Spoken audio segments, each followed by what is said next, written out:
بسم الله الرحمن الرحيم. الحمد لله رب العالمين، الصلاة والسلام على حبيبنا محمد وعلى آله وصحبه أجمعين. ايكي تلا بنما كان بو بيارزراون لا جيجاو فيتنا كان آخر زمان بريتيا لا دازگرتن بدعاوة براسي دعا كاريگريه لسر جياني مسلمان لهم رويكوا ود بتايبت بو بيارزراون لا فيتنا كانوا دفع بلا كانوا برزبونوان. رسول الله صلى الله عليه وسلم لفرموديك فرمي لا يرد البلاء إلا الدعاء، فرمي هيتشتي بلانا جارتوا دعانا به. والله سبحانه وتعالى لقرآن فرمي ادعوني أستجب لكم إن الذين يستكبرون عن عبادتي سيدخلون جهنم داخرين. أفرمي خلقينا إيا وليم ببارينوا منيج ولامتانا دموا فرمان مان بيكا بويكا لي ببارينو أو عبادتا أنجام بدين دواتريش بلين مان بيدا بويكا ولا مان بداتو باشان وعيد يكو هرشيك مان بيرا قيانيا كا قربيتو يما بينياز بين لا الله ولينا بارينو أو دوشاري جهنم مانكا ويفرم بيقومانا وكسانيكا مستكبرن خوان بقور أزان وخوان بينياز بيشانين لا بارانا ولا من أفرمي واتشنا أو جهنمو.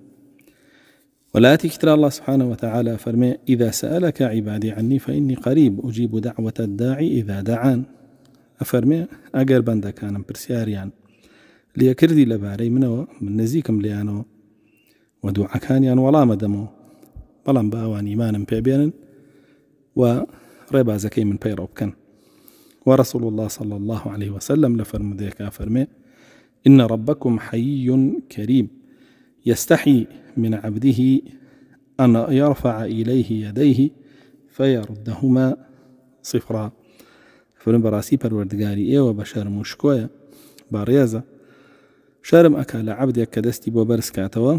أو دستي بو بجارتوا ببطالي واتا ولامي دعاكين داتوا. لفرمودي كترا كإمام أحمد جارتوا فرمي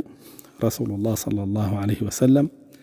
ما على ظهر الأرض من رجل مسلم يدعو الله بدعوة إلا آتاه الله إياها أو كف عنه من السوء مثلها ما لم يدع بإثم أو قطيعة رحم. أفرمي لسر زوية هيج كسيقنية دعايك بك إلا الله سبحانه وتعالى يا دعاكي جيراك ياخد بقدر دعاكي خرابكاريو فيتنو آجاو أو بابتاني لدور خاتوا ياخد أو تاني للرجل قيامتا أجر باداش يداتوا ما دام دعاكي صلي رحم نبشرين ياخد خرابكاري تيانا بوات دعابو خرابكارينك ياخد دعابو قطع صلي رحمنك. ويبراسي رسول الله صلى الله عليه وسلم لفرمديك قرنجي دعاء من بيه فرمي وفرمي الدعاء هو العبادة. فرمي دعابو خوي كروكي عبادته ياخدها مو عبادته بو إنسان بيع قدار بيه لدعاء دا نبري بتايبت لحالتك كسورة زانية قربيت وتوشي ببيه هم دنيا وهم قيامتي شي لدس أدا كاوش حالتي باب لين فتنة كاني آخر زمانة شو براسيا فتنة أنا هركسيا بقرنو أولا بيني أبن بوهتهتا وديني شي لدس أداو وقيامتي شي رش أكا. إنسان كاتك دعاك أبيك وملك باب لين آداب هي رشاوي بك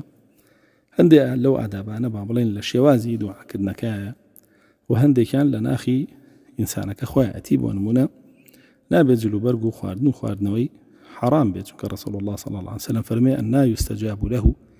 وملبسه حرام ومطعمه حرام ومشربه حرام وغزي بالحرام. فرمي هرقيز دعاي كساق ولام نادريتو كخواردني حرام به وخواردنوي حرام به وبهمان شوا بحراميش پروردبو به وجلو برقشي حرام به. ولا فرمودي اكترا رسول الله صلى الله عليه وسلم فرمي فرمان بچاك بكن وقد غي خراب بكن إغنى الله سزاك تان بوانيري كدواتر دعا كان تان جيرانا به كواتا وكساني قد غي خرابنا كان وفرمان بچاكنا كان وكو بلي دسي عنقرتو بك الله يخوانو بابا نيبا أو أنا دعايان ولا منادريتو. ولا فرمودي اكترا رسول الله صلى الله عليه وسلم فرمي سيكز دعايان ولا منادريتو كيلو كسانكيه بريتيا رجل عنده امرأة سيئة الخلق ولا يطلقها ئافرەتێکە پیاوێکە کە ئافرەتێکی خراپی لەلایە هاوسەریەتی ڕەوشی ناشرینە ڕەوشی خراپە بەدە بەڵام ئەم تەلاقی نادا لەگەڵ یەژی و یەکێکی تر لەو کەسانە یاخود هۆکارێکی تر لە هۆکارەکانی گیرانەبوونی دوعای ئینسان بریتە لە ئەشکانی تەوحیدەکەی چونکە بەڕاستی ئینسان کە تەوحیدەکەی شکان دوعاکانی وەڵام نادرێنەوە ئەو کەسە کافر ئەبێ الله سبحانه وتعالى لە قورئانە فەرمێ وما دعاء الكافرين إلا في ضلال دوعای کافرەکان بە هیچ شێوەیە وەڵام نادرێتەوە هەر کافرێک هەر موشریکێک دوعا بکات دوعای وەڵام نادرێتەوە یەکێکی تر لەو هۆکارانەی کە بێتە ڕێگر لەوەی دوعات گیرا بێت بریتە لە ئەوەی کە دڵت لای له لعب بێ و بێ ئاگا بێ رسول الله صلى الله عليه وسلم فرمي إن الله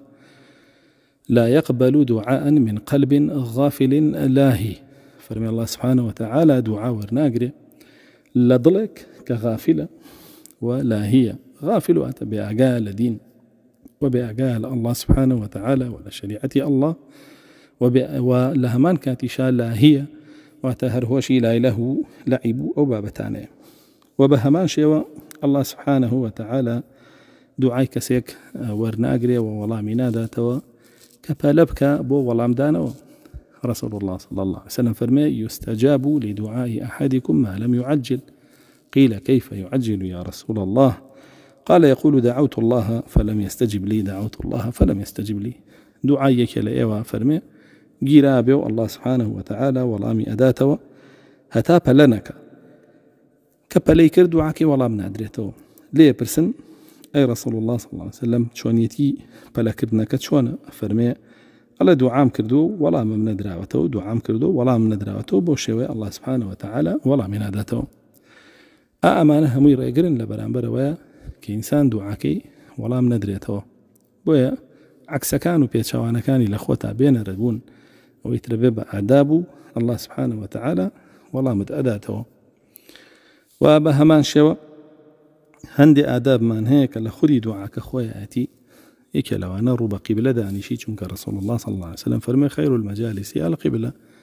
باشترین جێگە کە ڕووی تێکەی لە دانیشتەکان تا قیبلەیە و دواتر دەست بەرز بکەیتەوە تا ئاستی شانەکانە لە بەرەوەی رسول الله صلى الله عليه وسلم فەرمێ و دەستانە بە بەتاڵی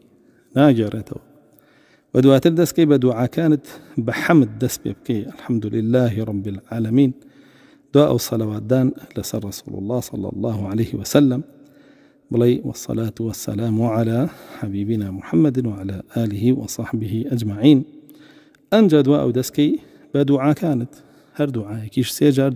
دوباري بكيتو بلام دعاء كان نابي دعاء بابلين قطعي سيلي رحم به ياخد دعاء شر وخراب به ياخد دعاء كانت دعاء به كبابلين ببته هوي لنا چوني كسانك ورقو كينو أو بابتاني تيابي بناهق يقنا أقر ظلم اليكرابه أو أوكاتات واني دعاء بكي إن شاء الله والله سبحانه وتعالى طولة سنته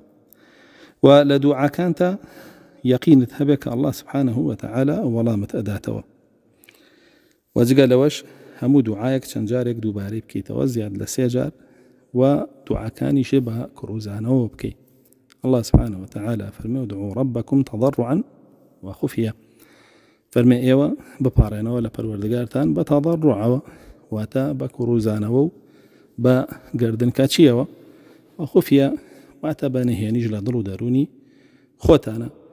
إنه لا يحب المعتدين وانا بتعدى لدعاء شابكي تعدى بريتيا لويدا واشتبكي الله سبحانه وتعالى كمستحيل بنبلي أو فلانك يوم بوكا بآلتون ياخذها شريكة اللو بابتانا وأقر بيت وخشوع زياتر بيلا دعاء كان والله سبحانه وتعالى زوتر والله أداته شك خويا فرمي إنهم كانوا يسارعون في الخيرات ويدعوننا رغبا ورهبا وكانوا لنا خاشعين كاتك كباسي بيغمبران من بوك فرمي أوان دعاء كان يعني بخشوع واكرت خشوع جبريتي لوي ترغيب وترهيب التيابة أو كاتا دعاء كد ولا مدريتوا خشوعك جبيب قاتا وراديك إنسان أنيني هبه رسول الله صلى الله عليه وسلم فرمي الله سبحانه وتعالى بيخوش إيك ليه وكاتك ليه باريتو وكتون من ضالك لباك باريتو إنك أنيني هي بوشيوا بباريتو لبروردگاري خوي لدواء أوش توكلي تواود بالله به سبحانه وتعالى إن شاء الله ولا متأداته وقر بيتو تو أبم شوي دعاء كانت بكي وأم دعايانا زور قرنقن لآخر زمانة كبراسي رسول الله صلى الله عليه وسلم لفرموديك فرمي فيتنا كان دين وكو بارت شوي تاريك بسر خلقيا تاكوتا يكيد واتر فرمي لا ينجو منه إلا من دعا كدعاء الغريق فرمي لو فيتنانا تنها كيرزغاري أبي أو كسيك دعاك وأبارتوا وكي غريق كي أو كسيك لنا بحر غرق أبي ناتوان بيتو سروي بحرك وهيج كسيك جنية دستي بقري وهيج شلابوشي شي دزناكي دستي بيو بقري وخوي سر بخات وخوي رزقارك أفرميت تنها أو كسا رزقاري أبيك وك أو كسا دعاك جاو كسا لو حالتها لو دقيقة شون دعاك شون بارتو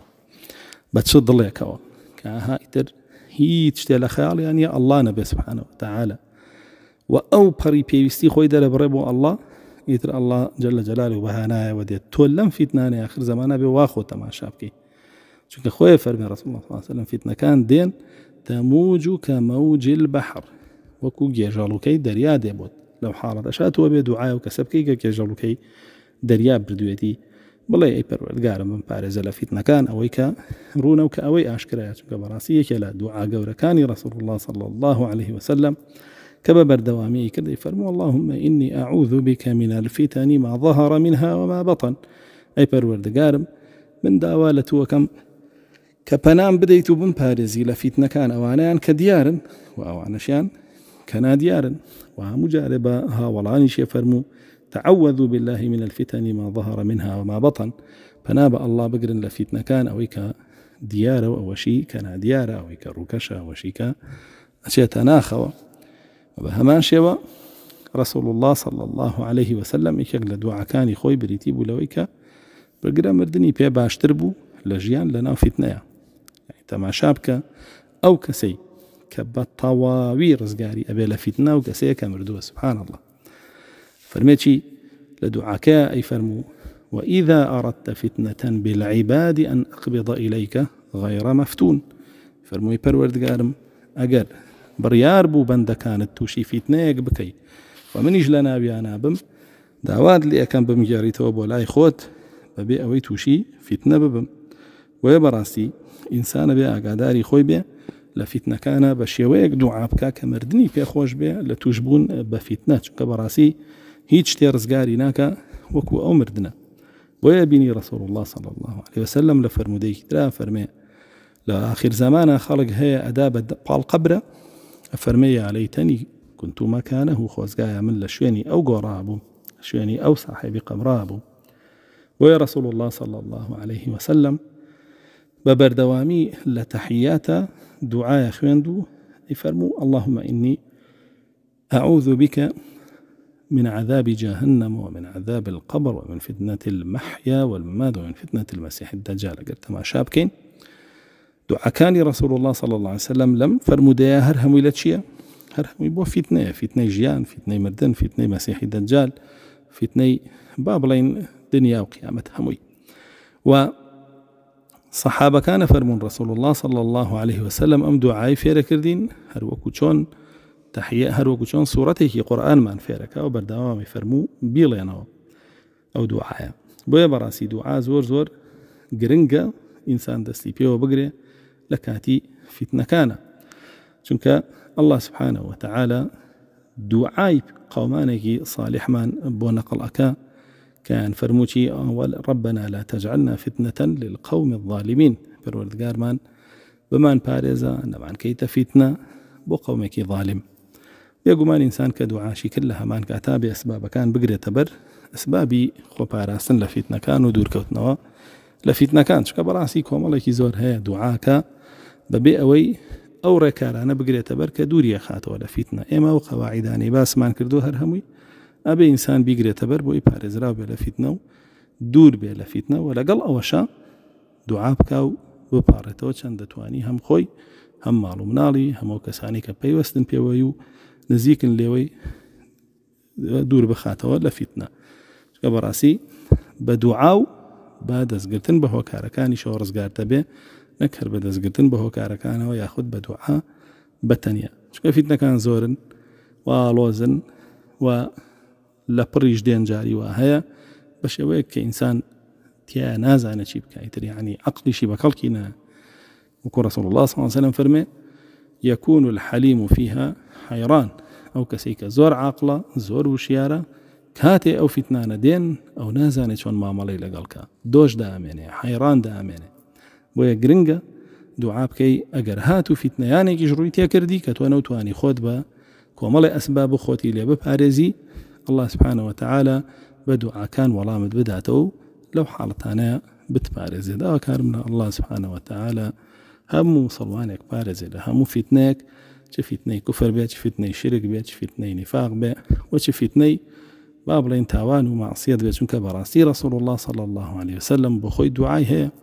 لە هەموو ئەو فتنانە وەکو فتنەی کوفر اللهم إني أعوذ بك من الكفر هەیەتی طهر قلبي من النفاق وأعمالي من الرياء الصحابة كانش بهمان شيء ودعايانێکی زۆریان هەیە وای فەرموو بە سەحابەکانەوە دوعای بکەن کە دوعای پاراستنە لە شرک ئەوەی کە زانیوتەوە ئەوەی کە نەوزانیوە هەمووی لە سونەتە هاتووە ڕوون و ئاشکرا والحمد لله رب العالمين.